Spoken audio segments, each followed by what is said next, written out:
I thought my husband and his brothers were joking when they left me stranded at a rest stop 97 miles from nowhere. Find your own way back. They laughed as they drove off. I never came home. 2 years later he found me. 52 desperate messages waiting. Find your own way back, babe.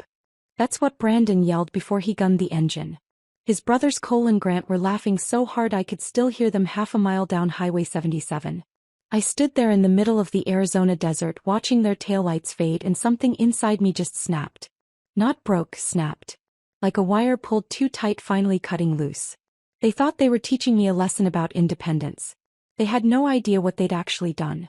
They'd set me free. But I'm getting ahead of myself. To understand how I ended up at that rest stop, you need to know how it all began. You need to know about the man I thought Brandon was, and the life I thought we were building together. Before we continue, thank you for being here. If you believe no one deserves to be abandoned and humiliated, please consider subscribing. It's free and helps us reach others who need to hear this. Now let's see what happened next. I met Brandon Mercer 7 years ago at a charity 5K in Tucson. I wasn't a runner, still aren't, but my friend Sarah dragged me along because she thought I needed to get out more. I was 24, grinding through freelance graphic design projects in my cramped apartment, living on iced coffee and the stubborn belief that my business would eventually take off. Brandon was running the entire course in full paramedic gear. 50 pounds of equipment in September heat. He crossed the finish line drenched in sweat, grinning like he'd just won the lottery instead of voluntarily tortured himself for charity. We ended up at the hydration tent afterward, both reaching for the last bottle of water. He saw me first and handed it over without hesitation. "You look like you need it more than me," he said, even though he'd just run 3 miles in gear that probably weighed more than I did. That was Brandon. At least, that was the Brandon I thought I knew. He remembered everything in those early days. My coffee order: iced vanilla latte with oat milk, no whipped cream. How I hated cilantro because it tasted like dish soap. The way I needed absolute silence when I worked, couldn't even handle background music. He'd tiptoe past my home office when I was on deadline, leaving little snacks outside the door like he was feeding a shy cat. After a year of dating, he proposed on a hiking trail outside the city. Sunset painted the desert orange and pink. Tucson spread out below us like someone had spilled a box of lights across the valley. I cried. I said yes. I thought I'd found the person I was supposed to spend my life with. We got married at a small vineyard ceremony. 50 guests. String lights wrapped around mesquite trees. My mom sobbed through the entire thing in the front row. Brandon's parents flew in from Nevada, beaming with pride. His brothers were there too, Cole and Grant, standing up as groomsmen. Back then they were just part of the background. Friendly enough. Normal. I didn't know yet how much space they'd take up in my marriage. How much power I'd give them without realizing it. The first year was good.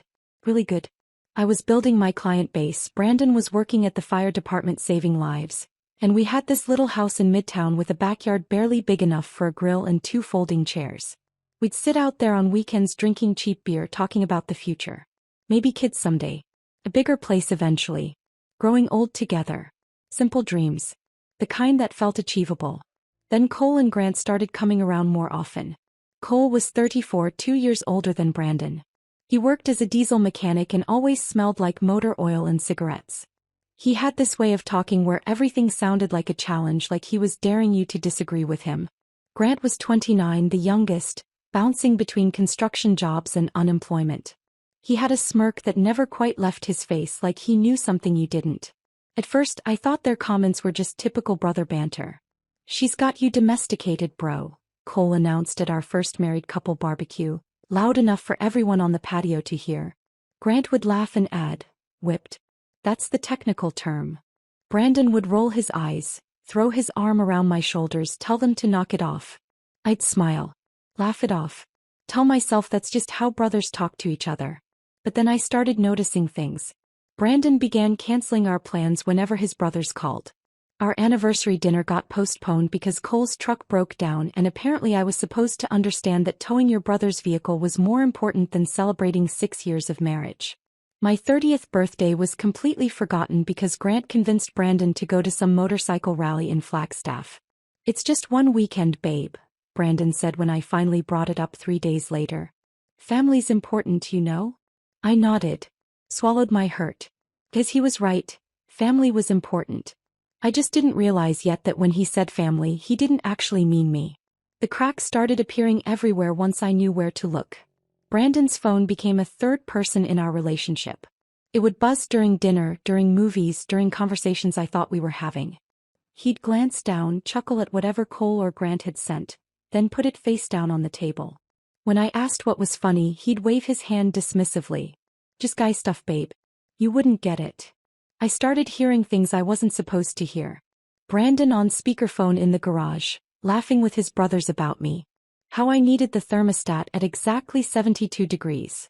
How I'd reorganized his tools without asking, putting everything in labeled bins like some kind of control freak.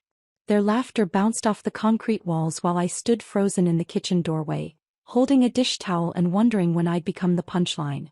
But these were small things. Petty things. The kind of things that felt too insignificant to start a fight over. So I didn't fight. I adjusted. I made myself smaller, quieter, easier. I laughed at Cole's jokes even when they weren't funny. I complimented Grant on job interviews that never led anywhere. I cooked Brandon's favorite meals and pretended not to notice when he spent our date nights texting his brothers. I told myself this was what marriage looked like. Compromise. Sacrifice. Choosing your battles. I told myself I was being too sensitive, too needy, too much. I told myself a lot of lies back then. When Brandon announced his buddy Mike was getting married in Sedona, I was actually excited at first. A weekend away. Just the two of us. A chance to reconnect. But then he added, I was thinking we could bring Cole and Grant. Make it a guy's trip. You don't mind, right? That twist in my stomach should have been my answer.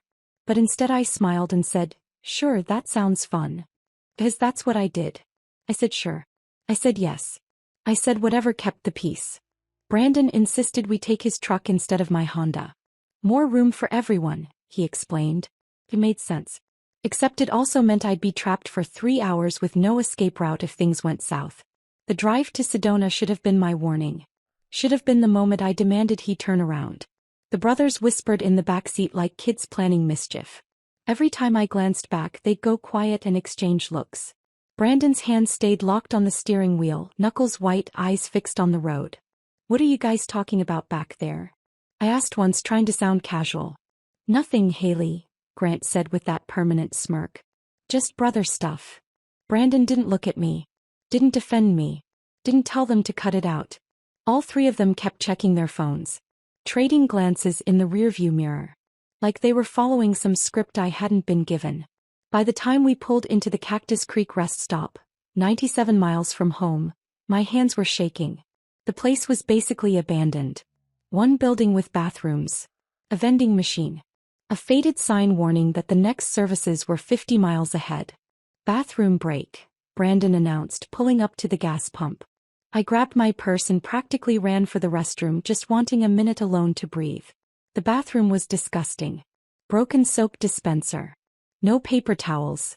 But I splashed water on my face and told myself I was being paranoid. That I was manufacturing problems that didn't exist. When I walked back out into the blinding September heat, they were already in the truck. Engine running. All three of them staring at me through the windshield. I walked toward the passenger door, confused but not yet scared. Brandon rolled down the window. That's when I saw his smile. Not the smile I'd fallen in love with 7 years ago.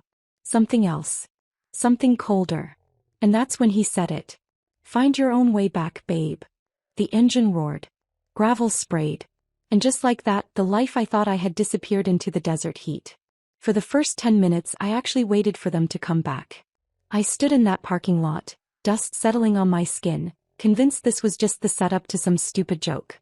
They'd circle back any second now, pull up laughing, and Brandon would lean out the window saying, "Got you," like this was all some elaborate prank I was supposed to find hilarious.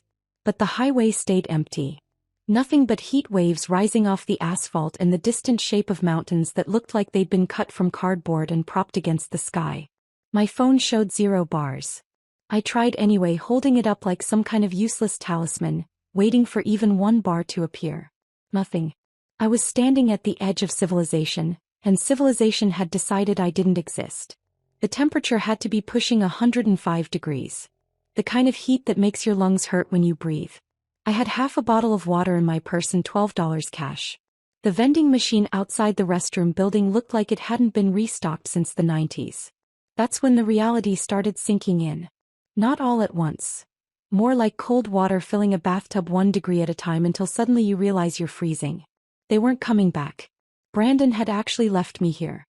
His brothers had convinced him to abandon his wife in the middle of the desert, and he'd gone along with it. Smiled while he did it. Made it sound like he was doing me a favor. It's a lesson, babe. I thought about his face when he said those words. The casual cruelty in it. Like I was a dog who needed training instead of a person he'd promised to love. I started walking. Highway 77 stretched ahead like a ribbon someone had dropped and forgotten. My sandals weren't made for this. Strappy things I'd worn because they looked cute, not because they were functional. Within half a mile I could feel blisters forming on both heels. I ignored them. Focused on putting one foot in front of the other. Cars passed occasionally. Not many, but enough that I started hoping one would stop. I tried waving a few times, but they just sped up, probably thinking I was dangerous or crazy. A woman alone on a desert highway, no broken down car in sight. It didn't make sense to them. And I couldn't exactly explain that my husband had abandoned me as part of some sick bonding ritual with his brothers. The sun beat down without mercy. I could feel my shoulders burning through my thin shirt. My mouth was dry despite rationing the water. I kept checking my phone even though I knew it was pointless. Still 0 bars. Still just me and the endless stretch of nothing. By mile 2 the shock was wearing off and something else was taking its place. Bigger. The kind that starts in your stomach and spreads outward like poison. All those little moments I'd ignored suddenly lined up in my head like dominoes. Brandon canceling our anniversary. Forgetting my birthday. The constant texting during date nights. The jokes at my expense that I was supposed to just laugh off. The way he'd wave his hand dismissively whenever I tried to tell him how his brothers made me feel. You're too sensitive, babe. It's just how they are. Family's important. The whispers in the backseat during the drive suddenly made perfect sense. The exchanged looks. The way they'd all been checking their phones like they were coordinating something. This whole weekend had been engineered for this moment. They'd planned it. Discussed it. Probably laughed about it. And I'd just gone along, smiling and nodding, being the easy wife who never complained. I was so angry I could barely see straight. At mile 3 I heard the sound of an engine slowing down behind me. I turned, squinting against the sun, and saw an RV pulling onto the shoulder. It was one of those massive things, the kind retired people drive across the country collecting refrigerator magnets from every state. The passenger window rolled down and a woman's face appeared. She had white hair and kind eyes behind purple-framed glasses. "Honey, do you need help?" she asked. And just like that I broke. I tried to explain, tried to say something coherent about my husband and the rest stop and being stranded, but it came out as incoherent sobbing. The woman, whose name I'd learned was Linda, just opened the door and helped me inside where the air conditioning felt like jumping into a cold pool. Her husband Ron was driving. He didn't ask questions, just handed me a bottle of water from their cooler and told me to drink slowly. Linda sat next to me, rubbing my back while I cried, and didn't push me to explain until I was ready. When I finally got the story out, they both went quiet for a long moment. "That's not a prank," Linda said finally, her voice tight. "That's abuse." The word hit me harder than it should have. Abuse. I'd never thought of it that way. Brandon had never hit me, never screamed at me. He just diminished me. Made me smaller. Made me believe that my feelings didn't matter as much as his brother's entertainment. "We're heading to Phoenix," Ron said from the driver's seat. "Not Tucson. But Phoenix has a Greyhound station if you need to get somewhere." I nodded, wiping my face with the tissue Linda handed me. "Phoenix. Not home. Somewhere else." They talked about their grandchildren during the drive. 3 boys, all under 10. Linda showed me pictures on her phone, gap-toothed smiles and messy hair. Normal family stuff. The kind of thing I'd imagine having with Brandon someday. That dream felt ridiculous now. Childish. Somewhere between the highway and Phoenix, listening to these strangers be kind to me for no reason other than basic human decency, I made a decision. I wasn't going home. Not tonight. Maybe not ever. Because I suddenly remembered something I'd pushed out of my mind. 2 weeks ago, I'd been in the kitchen making dinner when I heard Brandon on the phone in the garage. He was laughing. Really laughing, the kind where you can barely breathe. I'd walked to the doorway and asked what was so funny. He'd waved me away. Just guy stuff, babe. You wouldn't get it. I'd gone back to chopping vegetables, ignored and dismissed like always. Now I understood. He'd been talking to Cole or Grant, probably both. Planning this. They'd been laughing about abandoning me in the desert 2 weeks before they actually did it. Maybe longer. The betrayal of that moment, the premeditation, felt worse than being left at the rest stop. This wasn't spontaneous cruelty. This was calculated. Discussed. Refined.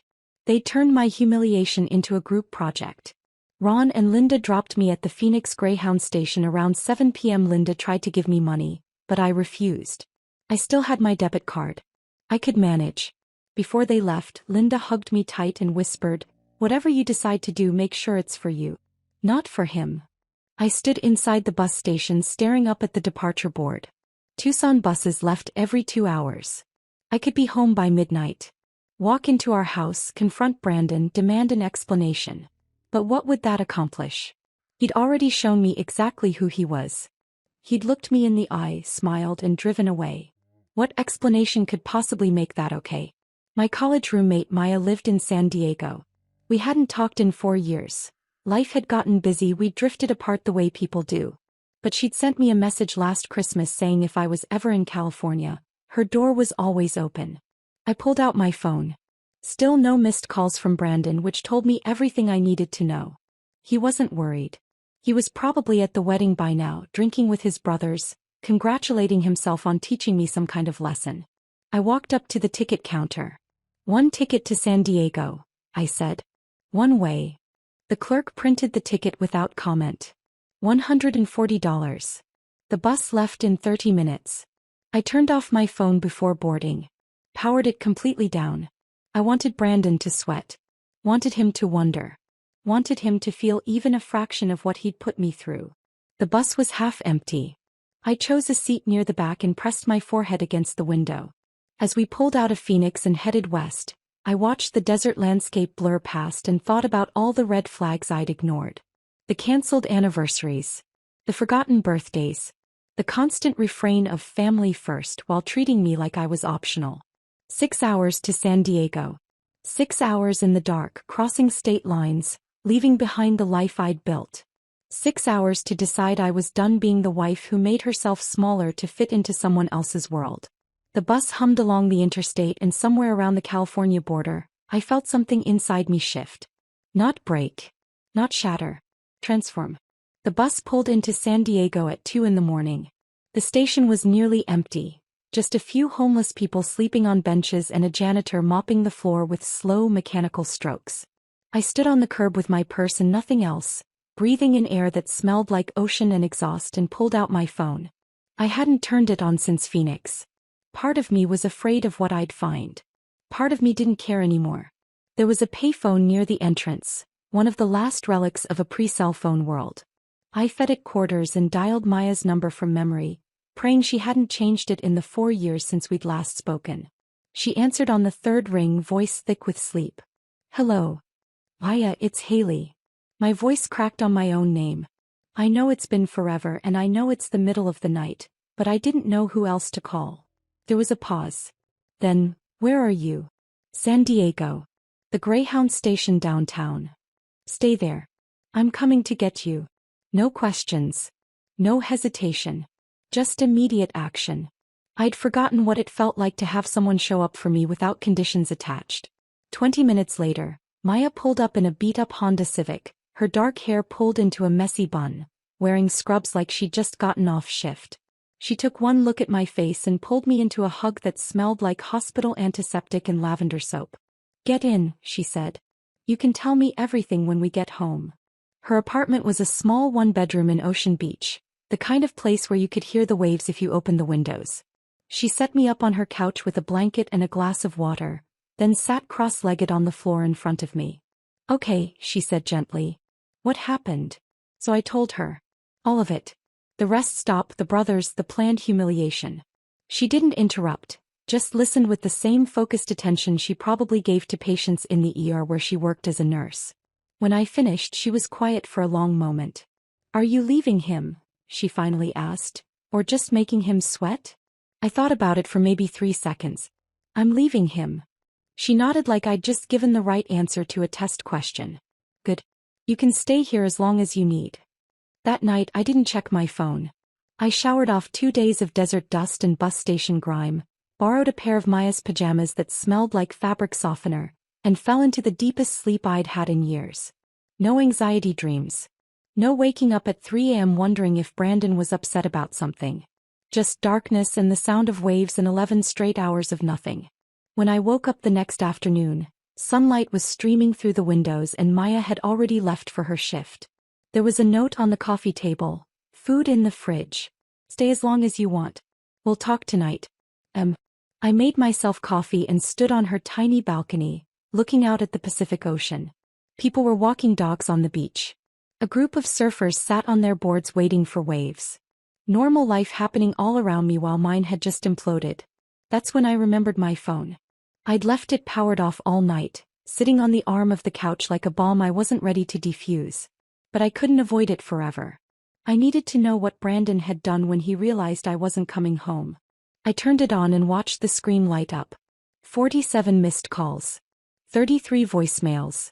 62 text messages. All from Brandon. I sat down on the couch and started reading through them chronologically, watching his emotional state deteriorate in real time. The first messages were confusion mixed with annoyance. Babe, where are you? The joke's over. You can come out now. Like I was hiding behind a building at the rest stop, waiting to jump out and surprise them. Then came irritation. This isn't funny, Haley. You're making me look bad in front of my brothers. Not concern for my safety. Not guilt for what he'd done. Just embarrassment that I wasn't playing along. The anger messages started around message 20. You're being ridiculous. It was just a prank. Stop being so dramatic and call me back. Gaslighting via text. Impressive. Around message 35, panic finally set in. Babe, I'm really worried now.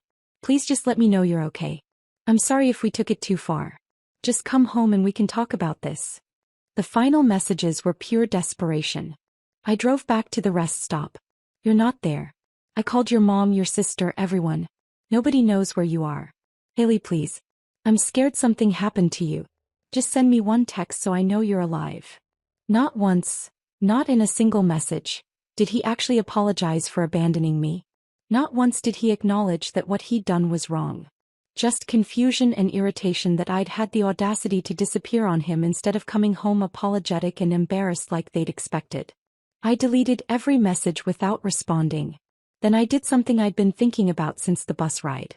Something I probably should have done years ago. Brandon and I shared an iCloud account. He'd set it up when we first got married, saying it would be easier to share photos and calendars. I'd never thought much about it. Never had a reason to go snooping through his stuff because I trusted him. But trust was a luxury I couldn't afford anymore. I logged into the account from Maya's laptop. His password was still the same, our wedding date, because Brandon wasn't creative about security. Within seconds I had access to everything. His photos. His messages. His entire digital life. I found the group chat almost immediately. It was labeled The Boys with a beer emoji. Brandon, Cole and Grant. Messages going back 9 months. 9 months. I started scrolling, my stomach twisting tighter with every screen. Cole had suggested it first back in January. We should take her out to the middle of nowhere and leave her. See how long it takes her to figure out how to get home without you holding her hand. Grant's response came 2 minutes later. Dude, yes. She acts like she's so independent with her little design business, but she can't do shit without Brandon. It would be hilarious. I waited, breath held, to see what Brandon would say, hoping he'd shut it down.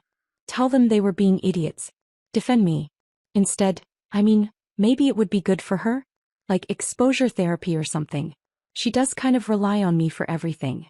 My hands were shaking so hard I almost dropped the laptop. They'd spent months planning this. Discussing which rest stop would be remote enough but not dangerous. What time of day would maximize discomfort without actual harm. They'd even planned a backup story in case I somehow made it home before them.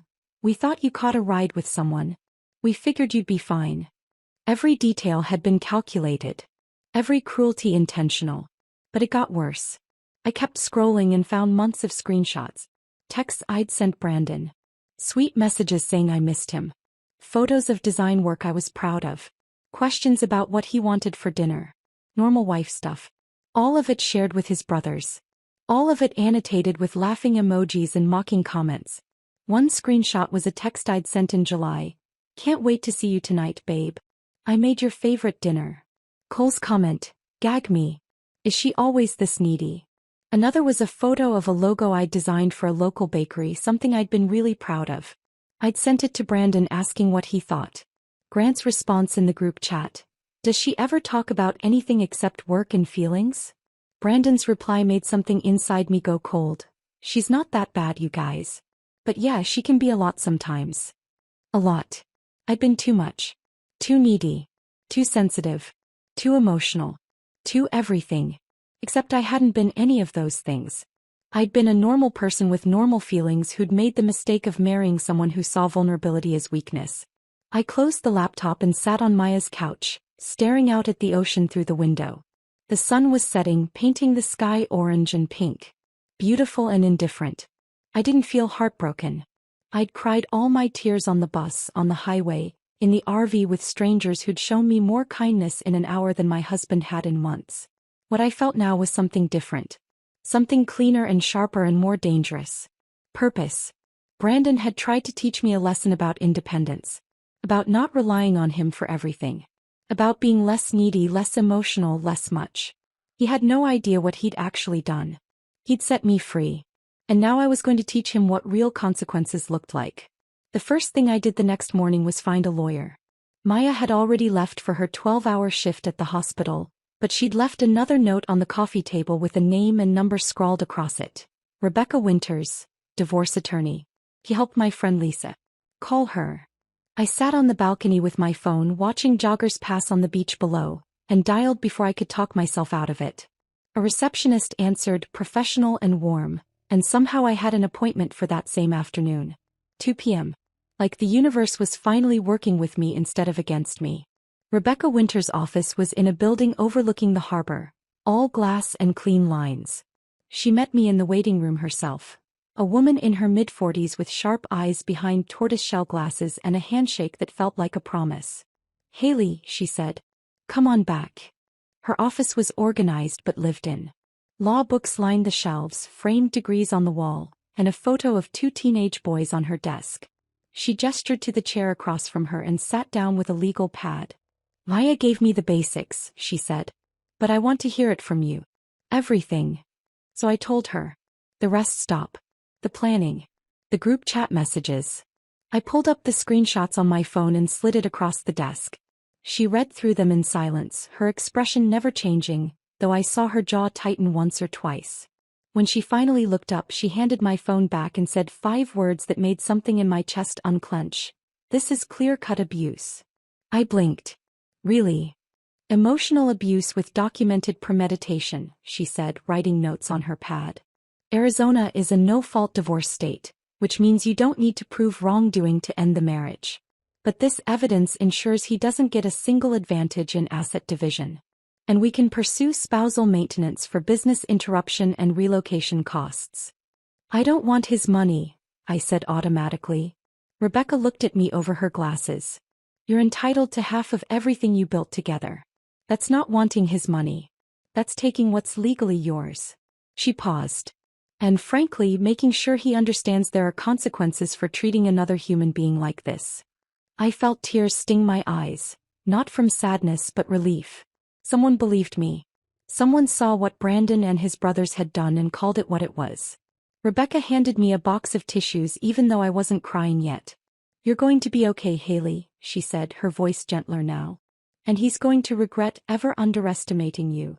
That afternoon, Maya helped me open a new bank account at a credit union near her apartment.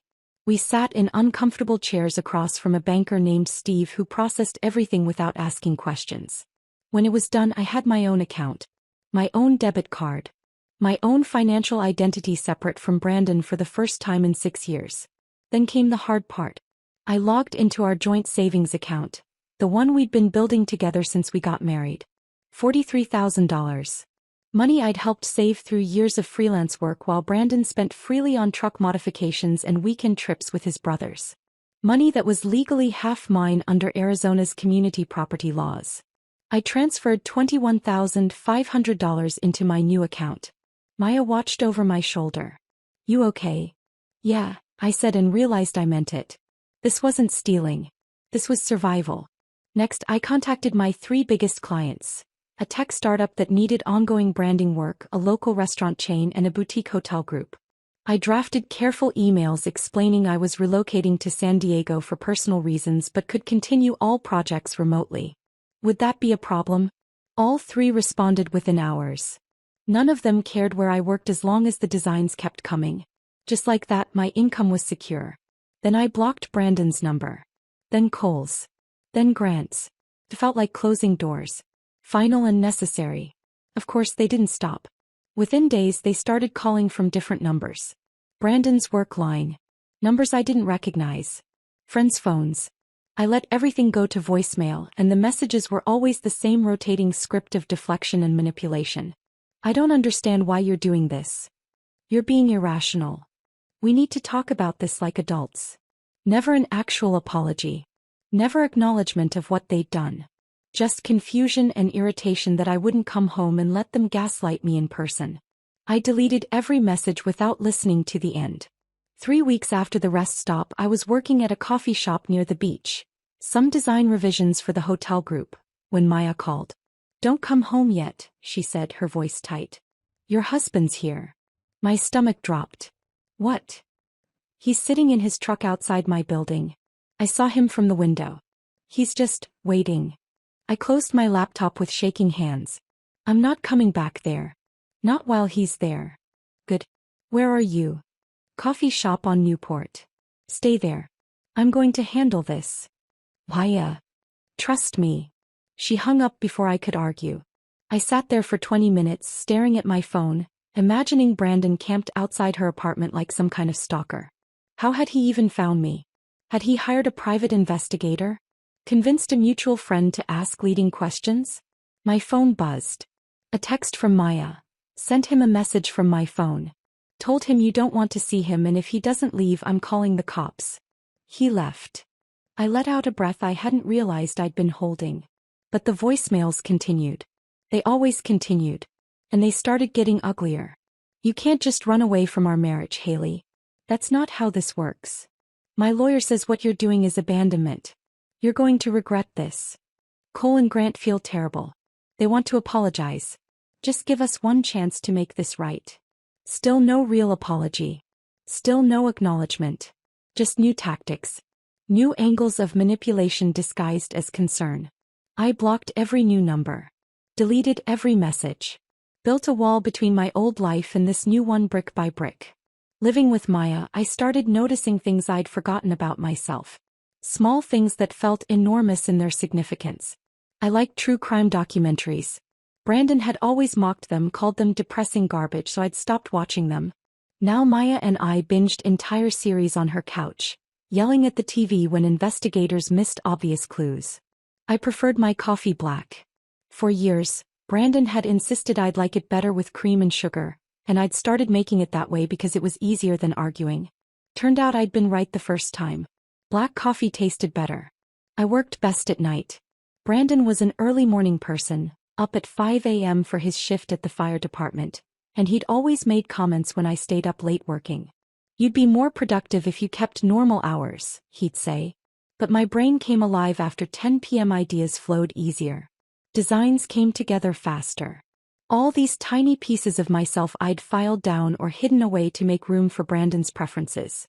Maya and I fell into an easy rhythm. She'd work her 12-hour shifts at the hospital, and I'd have dinner waiting when she got home.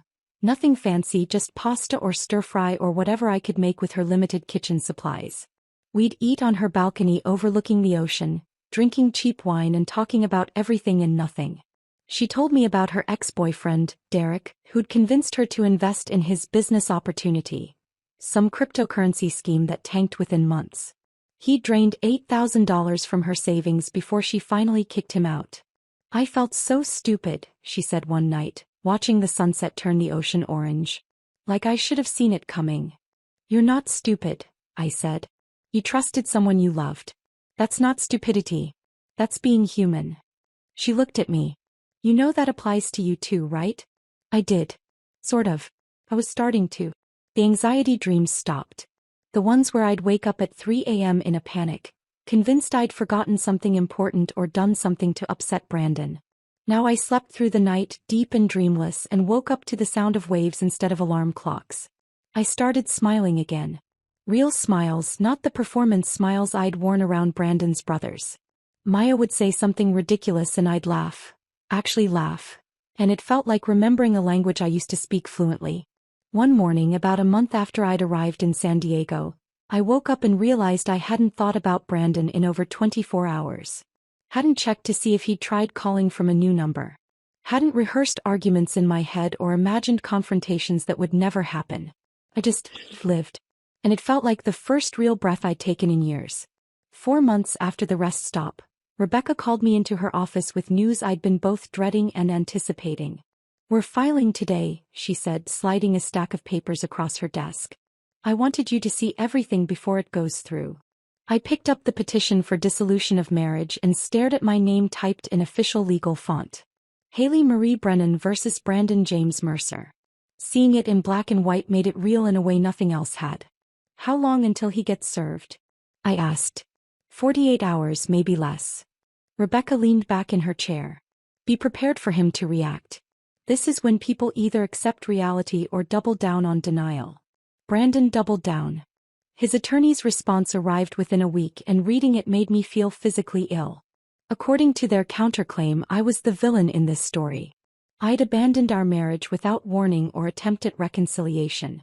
I was unstable, irrational, running away from a harmless prank between family members. They painted Brandon as the concerned husband desperately trying to save his marriage while his mentally unwell wife refused all contact. I sat in Rebecca's office while she read through the filing, my hands clenched so tight my nails left marks in my palms. "They're trying to gaslight you through legal documents," Rebecca said, setting the papers down. "But here's the good news. They just handed us everything we need." She'd already been 3 steps ahead. While Brandon's attorney was drafting their fiction, Rebecca had hired a forensic digital specialist who'd pulled GPS data from Brandon's phone records. She spread the timeline across her desk like evidence at a crime scene. "Look at this," she said, pointing. "Your husband's phone pinged at the Cactus Creek rest stop at 2:17 p.m. on September 14th. Then 18 minutes later, it's pinging along Highway 77 heading north, away from Tucson toward Sedona. No stops. No turnarounds. Straight to the wedding venue, where he checked in at 5:43 p.m. She pulled out more documentation. Social media posts time-stamped and screenshot. Cole and Grant at a bar in Sedona at 9:47 p.m. that same night, raising beers with captions like, "Epic weekend with the boys," and "Teaching life lessons." Another photo showed all 3 of them at breakfast the next morning, hungover but grinning, wearing matching t-shirts that said, "Brotherhood over everything." They documented their own cruelty, Rebecca said, and there was something almost satisfied in her voice. They were so confident you'd come crawling back that they didn't even try to hide the celebration. I stared at the photos. Brandon looked happy, relaxed, like a man who'd just pulled off something clever instead of someone who'd abandoned his wife in the desert. Something fierce and hot rose in my chest. Not quite anger anymore. Something colder. More focused. "When do we respond?" I asked. "I'm filing our counter-response tomorrow." Rebecca gathered the papers. "And trust me, they're going to regret every word they wrote." The next blow came from an unexpected direction. I was at Maya's apartment on a Tuesday afternoon, working on a logo redesign for the boutique hotel group, when my phone rang. My mother's name appeared on the screen. We'd been talking more since I'd left. Weekly check-ins where she'd ask how I was doing and I'd give her carefully edited versions of the truth. But something in her voice was different this time. "Haley, honey," she said. "Brandon came by the house." My stomach dropped. "When?" "This morning. He showed up right after your father left for work." She paused. "He wanted to know if I'd heard from you. If I knew where you were." I closed my laptop, my full attention on the phone now. "What did you tell him?" "Nothing." I said I didn't know. Another pause. "But honey, he seemed really worried. He said you're having some kind of breakdown. That you disappeared after a small disagreement and won't answer anyone's calls." I could hear it in her voice, That little seed of doubt. My mother had always liked Brandon. He'd been charming at family dinners, helpful around their house, the kind of son-in-law who remembered birthdays and brought wine to Thanksgiving. Mom, I said carefully. Did he tell you what the small disagreement was about? He said it was a misunderstanding. That his brothers played a prank that went too far, but he's been trying to apologize for weeks and you won't let him. A prank. That's what he was calling it. Not abandonment. Not cruelty. Just a prank that went too far. I took a breath and told her everything. The real version. The rest stop, the planning, the group chat messages that went back 9 months. The GPS data showing he'd driven straight to the wedding while I was stranded. The social media posts celebrating while I walked 3 miles down a highway in the desert heat. The silence on the other end of the line stretched so long I thought the call had dropped. Mom. I'm here. Her voice sounded different now. Smaller. Oh Haley. Oh honey. I had no idea. He seemed so genuine. That's what he does, I said. He makes people believe his version of things. I'm so sorry. He was crying now. I should have known. I should have asked more questions. You didn't know because I didn't tell you. I was too embarrassed. You have nothing to be embarrassed about. Her voice was fierce now, the mom voice from my childhood when someone had hurt me. That man. I can't believe he would do something like that. We talked for another hour. By the end, she'd promised not to give Brandon any information about me, to tell my father everything, to stop being polite if Brandon showed up again. You're my daughter, she said before we hung up. Not him. You. 2 days later, I got a message that hit differently. It was from Sarah, my friend back in Tucson. We'd been close once, grabbed coffee weekly, complained about clients, celebrated each other's wins. She'd been at my wedding, had toasted to our happiness with champagne she'd bought specifically because it was my favorite. The message was casual. Too casual. Hey girl, I know you and Brandon are going through something. He came by asking if I knew where you were. I didn't tell him anything, but I wanted to give you a heads up. Hope you're doing okay. I stared at the message for a long time before responding with a simple, thanks for letting me know. But something felt wrong. The phrasing. The timing. 2 days later, Maya came home from the hospital with information that confirmed my instincts. So weird thing, she said, dropping her bag on the couch. One of the nurses I work with, Jenny, mentioned she has a friend in Tucson. Apparently this friend's been asking around about you. Wanted to know if anyone knew where you worked in San Diego, what neighborhood you lived in. My blood went cold. What was the friend's name? Maya checked her phone. Sarah something. Sarah Donovan. There was. Sarah had been feeding Brandon information. Playing both sides. Pretending to give me a heads up while actively helping him track me down. I thought about all the times she'd laughed at Brandon's jokes, even the ones that were at my expense. How she'd always found excuses when I tried to talk to her about problems in my marriage. Oh, all couples go through rough patches, she'd say, dismissing my concerns like they were trivial. She'd never been my friend. She'd been Brandon's fan. I blocked her on every platform I could think of. Facebook, Instagram, her phone number. Cut her out with the same surgical precision I'd used on Brandon and his brothers. Maya watched me do it. You okay? Yeah. And I meant it. Just getting rid of dead weight. Trust was a luxury I couldn't afford anymore. And I was done pretending otherwise. Rebecca called the next week with an update that made everything worth it. We need to meet, she said. I have something to show you. Her office was organized chaos when I arrived. Files spread across her desk, her computer screen showing what looked like social media profiles. She gestured for me to sit. Brandon's attorney is still pushing hard on the abandonment narrative, she said. Claiming you left without cause, that you're being vindictive. But I've been busy. She turned her laptop around. On the screen were Facebook photos I'd never seen. Cole and Grant at the wedding, arms around each other, wearing those matching brotherhood over everything shirts. Another photo showed Brandon in the background, mid-laugh, holding a beer. The timestamp read 9:47 p.m. September 14th. The same night they'd left me. There's more, Rebecca said, clicking through. Breakfast photos the next morning. All 3 of them looking exhausted but happy.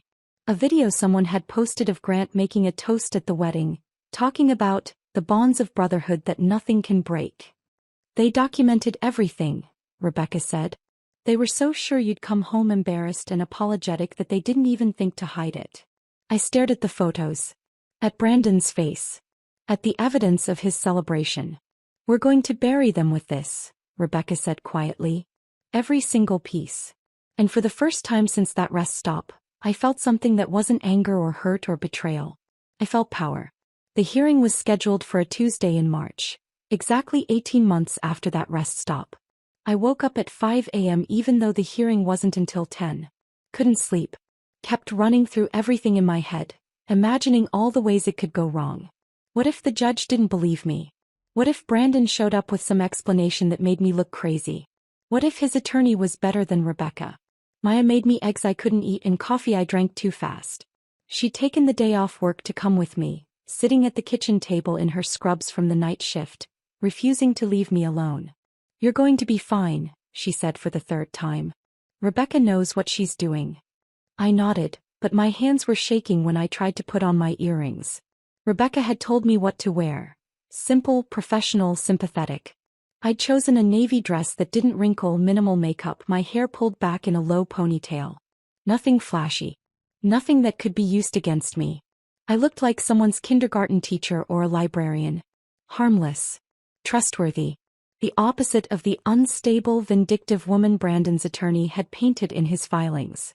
The courthouse was downtown, all concrete and glass with metal detectors at the entrance and security guards who looked bored. Maya held my hand while we waited for Rebecca in the lobby. People moved around us. Lawyers in suits, defendants in their best clothes, families clustered together whispering. Everyone here was having the worst day of their life in one way or another. Rebecca arrived at 9:30, carrying a leather briefcase and wearing a charcoal suit that meant business. She looked calm. Confident. Like she'd done this 1,000 times and knew exactly how it would end. Ready? She asked. I nodded, not trusting my voice. We took the elevator to the third floor and walked down a hallway that smelled like floor polish and anxiety. Rebecca pushed through a set of double doors into a courtroom that was smaller than I'd expected. More like a large office than the dramatic spaces you see on TV. Brandon's attorney was already there. A man in his 50s wearing a suit that probably cost more than my first car. He was setting up files at the defendant's table, looking unbothered by everything. But Brandon wasn't there. I scanned the courtroom twice, thinking maybe I'd missed him. But no. Just his lawyer. Rebecca noticed me looking. Interesting, she murmured. Brandon's attorney approached us before we could sit down. Ms. Winters, he said, extending his hand. Dale Morrison. Rebecca shook it without warmth. Mr. Morrison. My client won't be attending today, Morrison said. He's dealing with a family emergency. How convenient, Rebecca said dryly. Morrison smiled like she'd told a joke. We're prepared to proceed without him if the court allows it. A family emergency. That's what he was calling it. I knew the truth though. Brandon couldn't face what he'd done. Couldn't sit across from me and pretend he was the victim while Rebecca dismantled his lies piece by piece. He was a coward. Always had been. The judge entered at exactly 10 a.m. A woman in her early 60s with silver hair and the kind of sharp eyes that suggested she'd heard every excuse in the book and believed none of them. The bailiff called the court to order and everyone sat. Judge Patricia Harmon. I'd looked her up online the night before. 20 years on the bench, reputation for no-nonsense rulings, 3 grown children. Rebecca had seemed pleased when we'd gotten her name. Good sign, she'd said. Judge Harmon doesn't have patience for games. The judge reviewed the documents in front of her while the courtroom sat in silence. I tried to keep my hands still in my lap, but they kept twisting together. Maya had wanted to come in with me, but only Rebecca was allowed at the table. She was sitting in the gallery behind us instead, a steady presence I could feel without turning around. Finally, Judge Harmon looked up. Mr. Morrison, she said. Your client isn't present? Morrison stood. No, Your Honor. He's dealing with a family emergency but has authorized me to proceed on his behalf. The judge made a note. Very well. Let's begin. Morrison went first and I had to hand it to him. He was good at his job. He painted a picture of me that barely resembled reality. According to him, I was unstable, vindictive, irrational. A woman who'd abandoned her marriage after a minor misunderstanding between family members, and then disappeared without warning, refusing all attempts at reconciliation. My client's wife left their home and marriage without any communication, Morrison said, pacing in front of the judge's bench like he was performing for a jury that wasn't there. She cut off all contact, blocked his attempts to reach her, and has shown no willingness to engage in any form of mediation or counseling. What we have here, Your Honor, is abandonment in its clearest form. I felt my jaw clench. Abandonment. He was actually using that word. Like I was the one who'd driven away and left someone stranded in the desert. Rebecca waited until Morrison sat down before standing. She didn't pace. Didn't perform. Just stood at our table with a calm that felt more powerful than any theatrics. Your Honor, she said. Mr. Morrison has presented a version of events that is not supported by the evidence. May I? The judge nodded. Proceed. Rebecca approached the bench with a folder. What Mr. Morrison calls a minor misunderstanding was actually a premeditated act of cruelty planned over 9 months. She handed copies to the judge and Morrison. These are screenshots from a group chat between Mr. Mercer and his brothers Cole and Grant Mercer. As you can see, they discussed abandoning Mrs. Mercer at a remote rest stop in extensive detail, including timing, location, and backup stories if she somehow made it home before them. The judge read in silence. I watched her face, looking for any reaction, but she gave nothing away. Rebecca continued. Furthermore, we have GPS data from Mr. Mercer's phone showing that immediately after abandoning his wife 97 miles from home with no transportation and no cell service, he drove directly to a wedding in Sedona where he, and I quote from his brother's social media post, partied all night with the boys. She pulled out more documents. Photos this time. The ones from Facebook. Cole and Grant in their matching shirts. Brandon in the background laughing. The timestamp clear and damning. This was not poor judgment, Your Honor. This was calculated emotional abuse.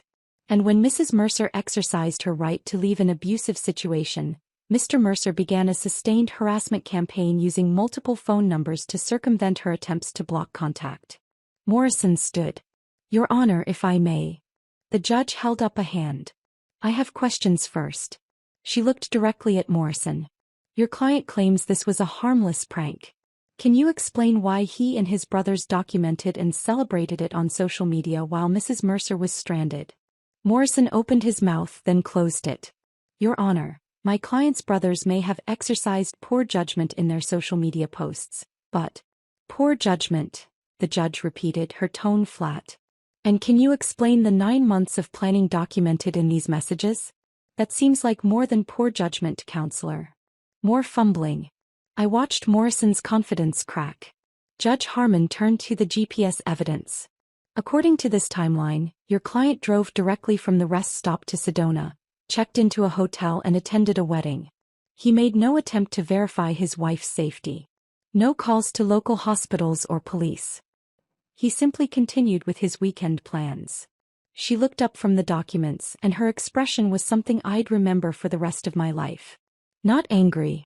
Worse. Disappointed.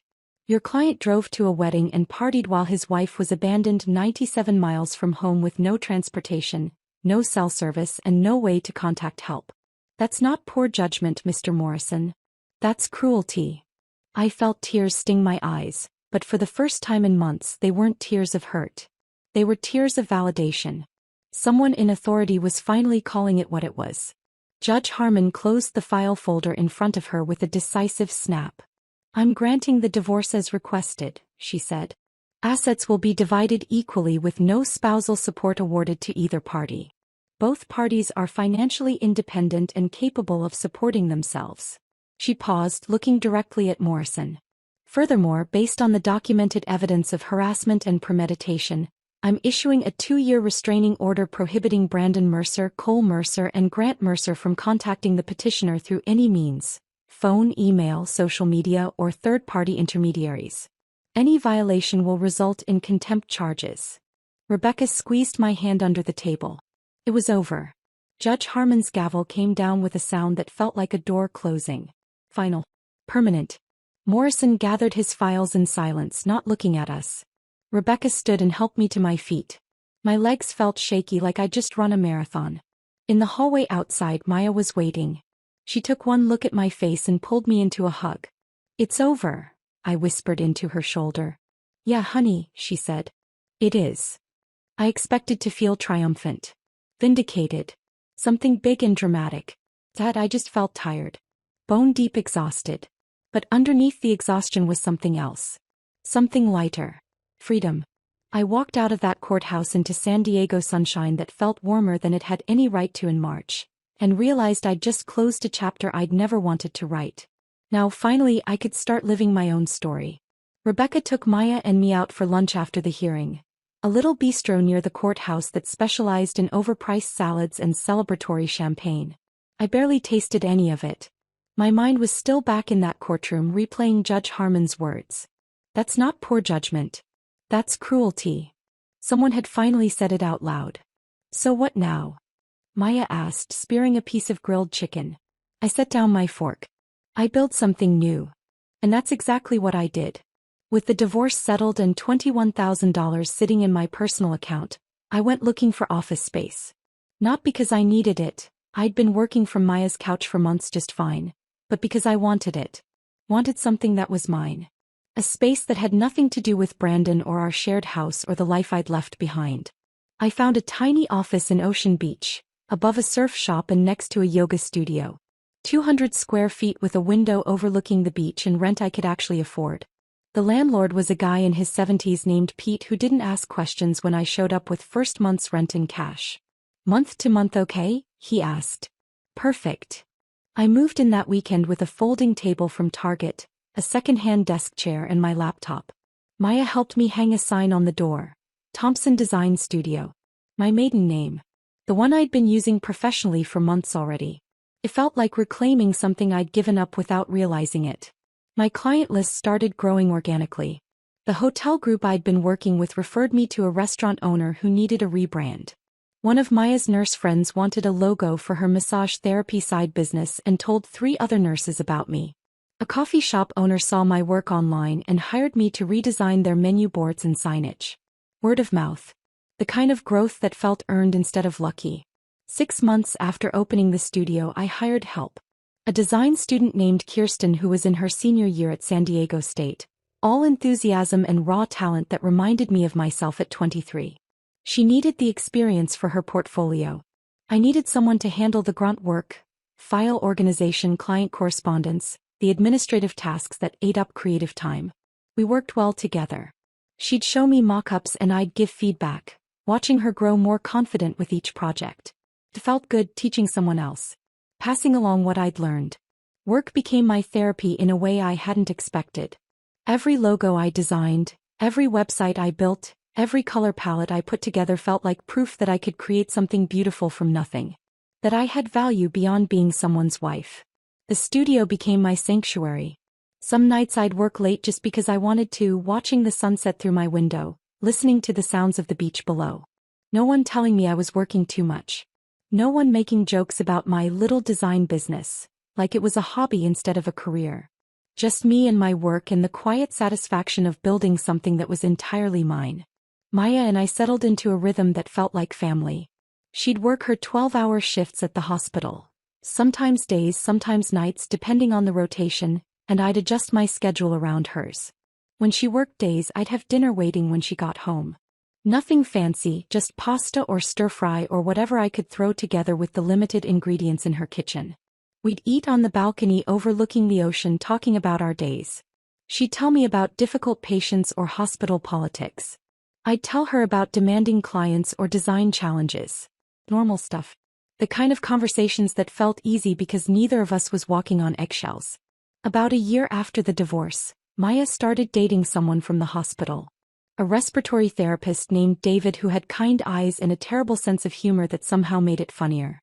He'd come over for dinner sometimes and I'd watch the way he looked at Maya. Like she was the most interesting person in the room. Like her opinions mattered. Like he was lucky to be there. The way Brandon used to look at me before his brothers convinced him I was the burden instead of the partnership. I was genuinely happy for Maya. She deserved someone who treated her well. And David clearly did. Bringing her coffee before her shifts, remembering the small things she mentioned in passing, showing up when he said he would. On my bad days, and there were still bad days, Maya would notice before I said anything.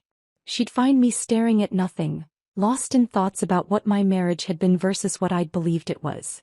She never tried to fix it. Never offered empty platitudes about how I was better off or how Brandon wasn't worth it. She'd just sit with me, letting the silence stretch, and eventually say, "You're allowed to grieve even when you know leaving was right." And she was right. I could be grateful for my freedom and still mourn what I'd lost. Not Brandon specifically, but the dream of what I'd thought we were building together. Maya became more than a friend. She became the sister I'd never had, the family I'd chosen instead of the one I'd been born into. And that meant more than I knew how to express. 15 months after the divorce, I did something I'd been thinking about for weeks. There was a regional design competition I'd seen advertised online, open to independent designers and small studios across California. The theme was transformation. I'd been working on a pro bono project for a local women's shelter, developing their entire brand identity from scratch. Logo, website, marketing materials. All of it donated because it mattered to me in ways I couldn't quite articulate. The theme I developed was breaking free. Imagery of birds escaping from cages, chains dissolving into flowers, heavy doors opening to reveal light. Personal maybe. Probably too personal. But authentic. I submitted the portfolio on the deadline day, not expecting anything. 2 months later, I got an email saying I'd won first place in the nonprofit category. I stared at the screen for a full minute, rereading the message to make sure I hadn't misunderstood. First place. Out of 63 submissions. The prize was $1,500 and a feature in a design magazine. Maya insisted we celebrate. She made reservations at a restaurant I'd never have chosen for myself. The kind of place with cloth napkins and a wine list instead of a wine selection. We sat at a table overlooking the bay, watching boats drift past in the twilight. "You did this," Maya said, raising her glass of champagne. "You built this life from nothing." I thought about where I'd been 18 months ago. Standing in a rest stop parking lot with nothing but a purse and the crushing realization that my marriage was a lie. Then the bus to San Diego with borrowed pajamas and no plan beyond running away. Now I had an award-winning business. A studio with my name on the door. Clients who trusted me. An assistant who looked up to me. "Not nothing," I said, clinking my glass against hers. "I had help." Maya shook her head. "I gave you a couch and some dinner. You did everything else." Maybe she was right. Maybe I had done this. Built something real and valuable from the ruins of what I'd lost. The thought made me feel something I hadn't felt in years. Pride. 2 years after the rest stop, almost to the day, I was having coffee at a beachside cafe when something happened that changed everything again. I was working on a logo revision for a local brewery, laptop open, earbuds in, completely absorbed in adjusting the kerning on some text. The cafe was busy with the usual morning crowd. Surfers grabbing breakfast, tourists taking photos, locals working remotely. Movement caught my eye. A couple near the parking lot, their body language tense even from a distance. The woman was crying, wiping at her face with the back of her hand. The man was talking, but his posture was all wrong. Dismissive, irritated, one hand waving like he was brushing away her words. I watched them without meaning to. Watched the woman try to explain something, her voice rising. Watched the man cut her off, shaking his head like she was being unreasonable. I felt that old familiar twist in my stomach. The urge to intervene. To walk over there and tell that woman she deserved better. That dismissiveness is just the beginning. That if he's waving away her feelings now, it only gets worse. But I stayed in my seat, earbuds dangling around my neck, coffee getting cold. Because I realized something sitting there in that cafe with the morning sun warm on my face. I'd spent years trying to fix my marriage. Years trying to be enough for Brandon, trying to win over his brothers, trying to smooth over every conflict and pretend the problems were smaller than they were. I'd blamed myself for not being cooler, funnier, less sensitive. For needing things like respect and consideration and basic human decency. I'd carried that blame like a weight, convinced that if I'd just been different, better, everything would have worked out. Watching that couple argue in the parking lot, I finally understood what I should have known all along. It was never my fault. I couldn't have loved Brandon into being a better husband. I couldn't have changed who Cole and Grant were or convinced them I was worthy of basic kindness. I couldn't have saved a marriage to someone who saw me as a burden instead of a partner. The only thing I could control was walking away. And I had. I'd walked away from the rest stop. Away from Tucson. Away from a life that was slowly suffocating me while I pretended everything was fine. I'd walked away and I'd built something better.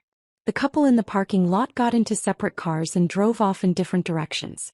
I didn't know if they'd work it out or if she'd realize what I'd taken too long to learn. But I knew I'd finally forgiven myself for staying as long as I did.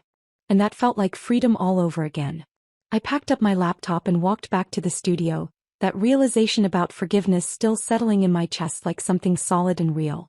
The afternoon was perfect. One of those San Diego days where the temperature hovers at 75 and the breeze smells like salt and possibility. Kirsten was at her desk when I walked in, headphones on, working on mock-ups for a coffee roaster rebrand. She looked up and pulled one earbud out. "You okay?" she asked. "You look different." "I'm good," I said. And I meant it. I settled at my desk and opened my laptop, planning to finish the brewery logo I'd been tweaking all morning. But my phone buzzed before I could pull up the file. Unknown number. I almost dismissed it. Probably spam or a client calling from a number I didn't have saved. But something made me open it. "Haley, it's Brandon. Please don't delete this." My stomach dropped. I stared at the screen, reading the first line over and over. "I know I have no right to contact you, but I need you to know something. I'm sorry. For everything. You deserved better than what I gave you. Better than what my brothers and I did. I've been in therapy for a year trying to understand why I treated you that way. I don't expect forgiveness. I just wanted you to know that leaving me was the right choice, and I'm sorry it took me this long to see it." I set the phone down like it might burn me. 2 years. 2 years of silence, of building a new life, of learning to exist without constantly checking over my shoulder. And now this. Kirsten was watching me. "Bad news." "No," I said slowly. "Just unexpected." I picked up the phone again and reread the message. The words seemed genuine. Humble even. The Brandon I'd known would never have admitted he was wrong, never acknowledged that I'd made the right choice, never apologized without qualifying it with excuses. 2 years ago this message would have meant everything. It might have tempted me to respond, to open a dialogue, maybe even to forgive and forget. But that was 2 years ago. That was a different Haley. I locked my phone and slid it into my desk drawer. That night, lying in bed in my apartment. My own apartment now, a one-bedroom I'd moved into 6 months ago when I could finally afford it. I couldn't stop thinking about Brandon's message. Something was nagging at me. An itch I couldn't scratch. I hadn't checked my old email account in over a year. The one I'd set up when I first started freelancing, the one tied to my old life in Tucson. I'd stopped using it after the divorce, switching everything over to a new address that had no connection to Brandon or that version of myself. But the account still existed. Somewhere in the digital ether, still collecting messages I'd never see. I grabbed my laptop from the nightstand and opened it in bed, the screen casting blue light across the dark room. Took me 3 tries to remember the password. When the inbox finally loaded, my breath caught. 52 unread messages from Brandon. All of them with subject lines that made my chest tight. "I'm sorry. Please read this. You were right. I understand now." I scrolled through them, watching the dates stretch backward across 2 years. The most recent was from 2 days ago. The oldest was from 3 months after the divorce was finalized. I started reading chronologically, clicking through message after message. The early ones were what I expected. Deflection disguised as apology, paragraphs explaining how his brothers had influenced him, how he'd been confused, how he wanted to talk if I'd just give him a chance. Still making excuses. Still not quite getting it. But around month 6 something shifted. The messages got shorter. More direct. "I've started therapy. My counselor says I have codependency issues with my brothers. That I prioritize their approval over your well-being. She's right. Month 8. Cole and Grant still don't think they did anything wrong. I'm realizing I can't keep people in my life who refuse to take accountability. Even family. Month 10. I cut contact with my brothers today. Should have happened years ago. I'm sorry it took losing you to see that." I kept reading, watching Brandon's evolution unfold in reverse. Therapy sessions. Revelations about his childhood and family dynamics. Slow, painful growth toward understanding what he'd done and why. The messages from year 2 were different entirely. Reflective. Accepting. "I don't expect you to respond to any of these. I just needed to say it even if you never read it. You were never the problem. I was." I saw your design work got featured in that magazine. You're doing exactly what you should be doing. I'm proud of you even though I have no right to be. I hope you found happiness. Real happiness, not the kind I pretended was enough. The final email sent 2 days ago was longer than the others. I hired a private investigator to find you. Not to contact you, I know I'm not allowed, but to make sure you're okay. He says you're doing well in San Diego. That you have your own studio, your own apartment, your own life. I'm glad. You deserve to be happy, and I'm sorry I made you feel like you had to run away to find it. This is the last time I'll reach out. Not because the restraining order expired, but because I finally understand that my growth shouldn't be your burden. You don't owe me forgiveness. You don't owe me closure. You don't owe me anything. I just wanted you to know that you were right to leave. About everything. I'm sorry I made you doubt yourself. I'm sorry I made you feel small. I'm sorry I chose my brothers over my wife. I'm sorry for all of it. I hope you never think about me. I hope you've moved on so completely that this message is just an annoyance instead of a wound. You deserve that kind of peace. Be happy, Haley. Brandon. I closed the laptop and sat in the darkness of my bedroom, listening to the distant sound of waves through the open window. Brandon's growth seemed genuine. The kind that comes from actual work instead of performance. He'd acknowledged everything. The cruelty, the planning, the choice to prioritize his brothers, the way he'd made me feel like I was the problem. 2 years ago I'd needed to hear exactly these words. They would have validated every doubt, every moment I'd questioned whether I was overreacting or being too sensitive. Part of me felt vindicated reading them now. He finally understood what he'd destroyed. Finally saw the truth I'd been trying to show him for years. But the bigger part of me, the part that mattered, felt nothing. Not anger. Not satisfaction. Not even pity. Just indifference. Because the Haley who'd needed Brandon's apology didn't exist anymore. That woman had stood in a desert rest stop believing she'd somehow failed, that she should have been better, cooler, less needy, less much. I'd left her behind somewhere between the Greyhound bus and the courthouse steps. The woman I'd become didn't need Brandon to admit he was wrong. Didn't need his validation or his belated understanding. I'd built a new life without him, a new identity, a new understanding of what I deserved. Brandon's growth was good for him. I was genuinely glad he'd gotten therapy, cut ties with his toxic brothers, learned to be accountable. But it didn't change anything for me. The next morning I was at the studio early, coffee in hand, working on the brewery rebrand Kirsten had mentioned. My phone buzzed with a text from her. New client inquiry. Local bookstore wants signage and social media graphics. Interested? I smiled and started typing a response. Then I opened my laptop and navigated to my email settings. Found that old account. The one with 52 messages from a man I used to be married to. I hovered over the delete account button for maybe 10 seconds. Then I clicked it. A confirmation screen appeared. Are you sure? This action cannot be undone. I clicked yes. The account disappeared. Brandon's messages disappeared with it. The last thread connecting me to that old life severed. I felt lighter immediately. My phone buzzed again. Maya, dinner tonight? David's cooking and he's convinced he can make pad thai better than the restaurant. I laughed and texted back, I'll bring wine. Outside my window, the ocean sparkled in the morning sun. Surfers were already out catching waves. Tourists walked the boardwalk with ice cream. A street musician was setting up his guitar near the pier. Life happening all around me. Normal, beautiful, ordinary life. I'd figured out my own way back just like Brandon had yelled at me to do in that rest stop parking lot. But I hadn't found my way back to him or to Tucson or to the woman I'd been when I was trying to be enough for someone who would never value me. I'd found my way back to myself. To the person I'd been before I started shrinking to fit into someone else's idea of who I should be. And that person was happy. Genuinely, completely happy. Not because Brandon had apologized. Not because he'd finally understood what he'd lost. Not because I'd won some imaginary war or proven I was right all along. But because I'd built a life so full and so satisfying that the people who'd hurt me had become irrelevant footnotes in a story that was no longer about them. That was the real revenge. Not making them suffer but making them irrelevant. I opened a new design file and got to work. The best way back wasn't to them. It was to me. And I'd never been happier. If this story of finding freedom had you hooked from start to finish, hit that like button right now.